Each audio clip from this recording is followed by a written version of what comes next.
Okay, let's turn briefly to taxes in the time we have left. Each of you had different ideas on taxes, and I think what would be useful is to talk about why you think your proposed change to the tax code is the right one. And Stuart, I'd like to start with you because you did something that I think has been overlooked. Among many things you do that are interesting, one of them is you allow people to deduct the amount of money they spend on college tuition.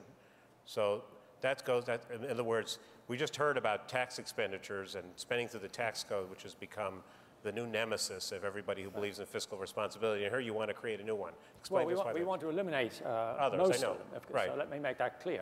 But I think one of the core things about our proposal is that we want to encourage people to save and invest in the future. So that's why we protect all savings from taxes until you spend the money. It's like a giant IRA, which is unconnected to retirement.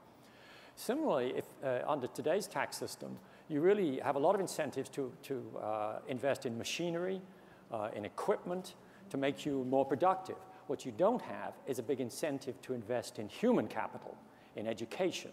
And that's why we see the deduction for 4 years of college, the equivalent of a state college, as making the playing field more level between equipment and human capital. I think that's very fundamental and very consistent with our vision of protecting Zach, savings. besides the tax on the banks, which you say isn't going to create collect any revenue, but might have some benefits or costs, what's interesting in your tax thing? How would you get some money? Well, I mean, like everyone here, we got a lot of money by eliminating expenditures.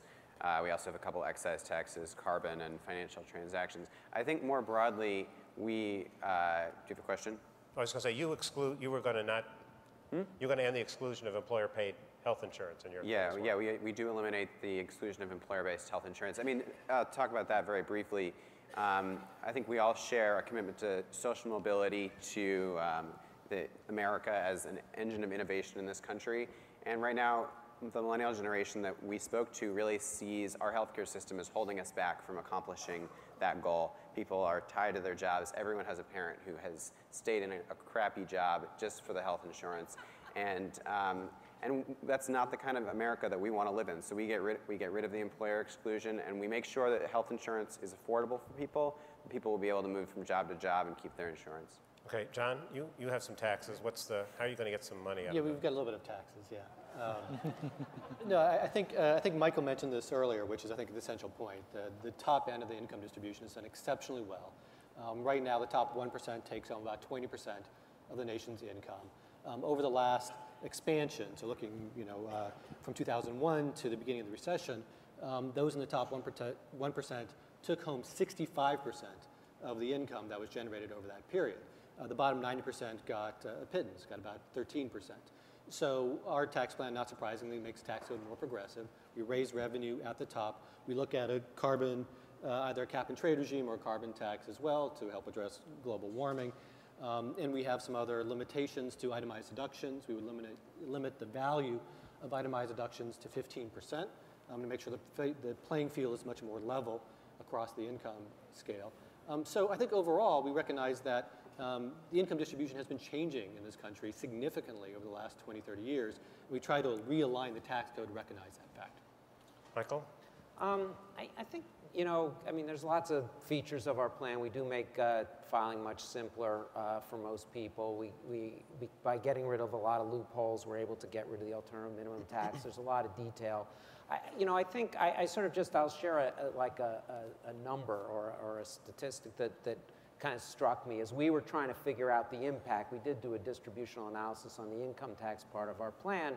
And basically, we do raise taxes on the richest 1%, but it's the equivalent of basically a 1 or 2 year pay freeze if the incomes on the wealthy continue rising at the levels that they've been going at. And the middle class has had a pay freeze for 10 years and counting. So, when you think of it from that perspective, it just felt like, this is just a reasonable, modest proposal, notwithstanding that, Stuart and Alan's smoke will come out their ears when they see it. But it just didn't seem like... Okay, Joe, in your tax plan, where do you get the money?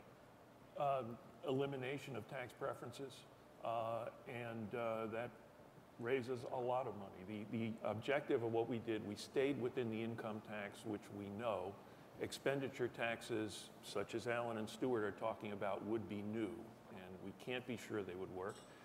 We have income tax rates that are low enough to stimulate efficiencies, and also capital gains and dividends are taxed as ordinary income, which is a tremendous simplification. And a 6.5%. And a 6.5% deficit reduction surtax. That's a sales tax. That's correct. We'll let that go.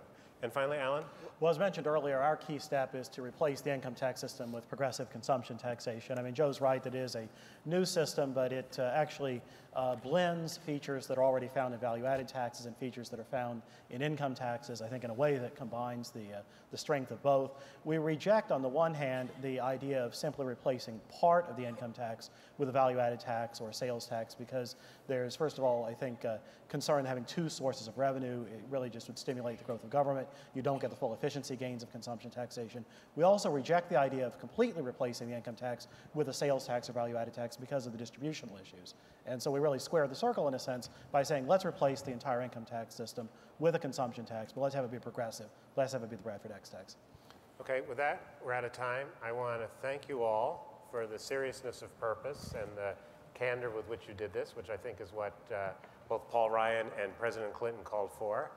And I want to thank you all for, there was not one farm or barnyard metaphor here, which makes this panel distinguished. And maybe that's because the only thing that all 6 of them propose, I think, is to cut farm subsidies.